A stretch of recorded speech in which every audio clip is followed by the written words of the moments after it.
So the furnace just turned on, so that's going to make a bunch of noise, but I don't know what to do anymore about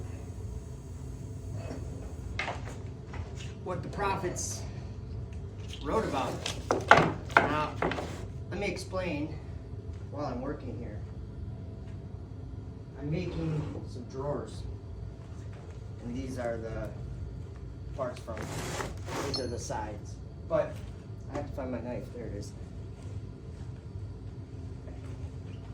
Okay, so like 6, 7, 8 years ago, somewhere in there, I noticed something in the Bible, in Revelation, in the book of Revelation, about a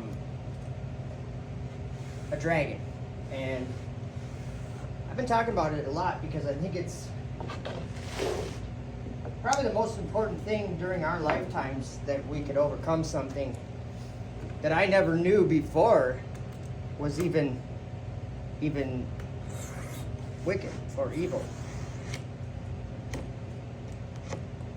But I found out over these years mostly by reading what the prophets wrote, and I'm talking about the Bible and the Apocrypha,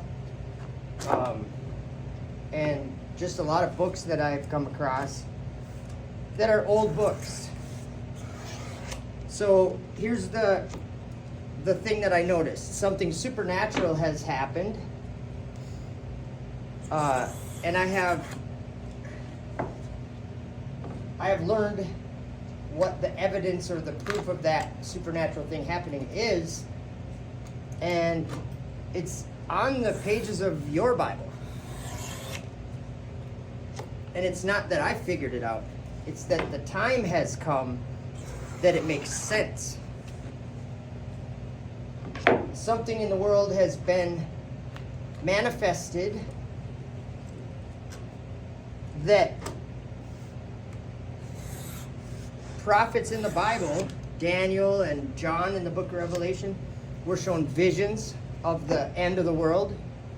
So they were writing down what they believed they were shown, whether in a dream or for John it was a vision. Whatever the case is, John said, now let me just kind of give you an example of what I noticed. Okay, SpaceX named their space capsule the Dragon capsule. Okay, the Dragon capsule. Big deal. But it's what that Dragon capsule does that caught my attention. And the rocket that lifts it up into the sky, that caught my attention. Because that's the only rocket that, especially routinely, but the only rocket that's ever landed after delivering something into orbit. Like an orbital rocket. There's never been one that lands except for the Falcon 9. And that just, the first time they landed a rocket, this is why I'm saying that this is so important for people to understand, because it answers questions for you. And can you hear the words in the book? Can you hear the words? So just imagine this. Let me kind of lead you through the way I understand something happening. And it's happening now. And a lot of people think it's silly, probably. Or a lot of people basically say, no, that's not what that's talking about. Okay? I'm going to encourage you to say, instead of saying, no, that's not what that's talking about, listen to what the words say in the Bible and apply them in a way that makes sense. And what I mean is, when John wrote down that book 2,000 years ago, pretty much exactly 2,000 years ago, somewhere in there, maybe a little bit over 2,000 years.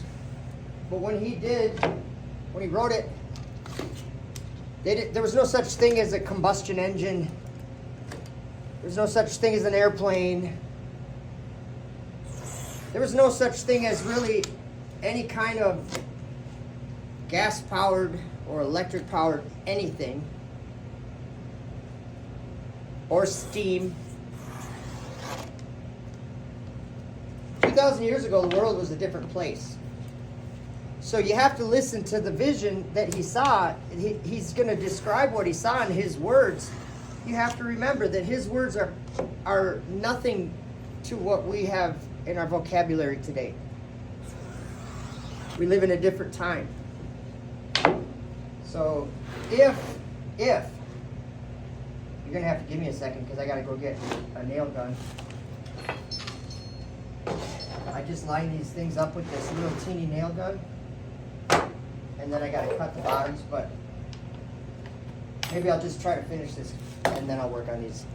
So let me just say, John said in Revelation 13, he saw this beast rise up out of the sea.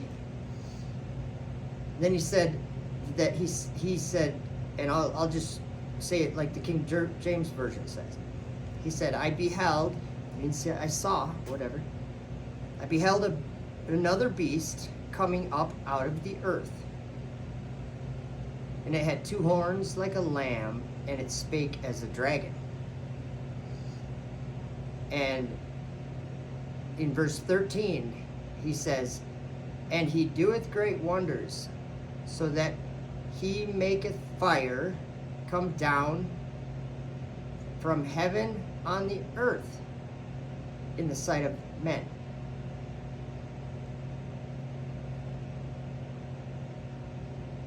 That should catch your attention.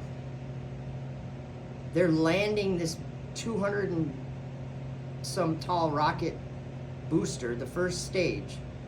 And it's just interesting to me because the Dragon, like the Dragon capsule that rides on the Falcon 9 into where? Space. Into outer darkness. But what does it ride on? It rides on a Falcon 9 rocket that lands. And he doeth great wonders, and so he makes fire come down. It's literally making fire come down from the sky when it lands. It's using thrust to slow itself down. They have names for it. On certain launches, when they're going to be able to turn around and go back with the booster, if they have enough fuel, they have a boost back burn. So the rocket goes up, and the first stage and second stage separate from each other when the right time. And then the Falcon 9, the first stage, turns around and goes back to where it took off and lands. And it's got the boost back burn. That's what kind of turns it around, getting it going back. Because they have to go, they're going really fast this way. They have to slow that down to 0 and then start going back. So they're kind of like, probably takes a lot of fuel. And then they're going back to where they landed. And so they have a boost back burn, they call it. And then they have an entry burn, which is re-entering the atmosphere at the right speed, like a deorbit burn. And then when they get down to the ground, they have a landing burn. Or they have, that's what they're called anyway, but it's literal fire coming down out of the sky. And John said that he saw this beast coming up out of the earth speaking like a dragon. I don't know what John saw, but it sure sounds like he saw a rocket launch. So for years I've been saying this, because it was like one day it became clear to me what was happening. And then that's just grown over the years, but it's so important to understand that SpaceX Dragon is, well, first of all, it is like a little horn. It's conical shaped. And I think that he's overcoming a lot of people because they believe that that's the Dragon capsule, because that's the only way to get to the space station for NASA astronauts. So they're contracted by NASA.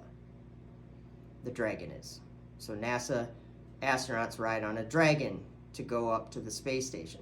And in that same chapter and in John's vision, the dragon gave the first beast that came out of the seat, the dragon gave him his power and his seat and great authority. Well, since I think 2012, the Dragon capsule has been the main resupply and cargo vehicle for the International Space Station. And in that same chapter, the Dragon, like he had, how did it word it? He overcame the saints. I don't know how it worded it, but are we being overcome? Because a lot of people I know that I would consider to be those people might think that it's fake. They might think that that NASA's faking it and SpaceX is faking it, when really we've been shown something from God. And I know that the saints take the dominion away from that beast. And I'm just thinking about flat Earth and how half the world knows NASA and SpaceX are weirdos and a joke, whether they be lying or whether they be falling for a deception themselves that comes from spiritual forces in heaven. Don't be a part of it. That's all I'd have to say. But I just don't know what to do at this point. I don't know the future, but I do have concerns about these days. All right, that's enough. Just, yeah, I guess try to share it. Share the information. The Dragon capsule and the whole space exploration is just part of Satan's gig. That's what he does. There's a kitty. All right, have a good one.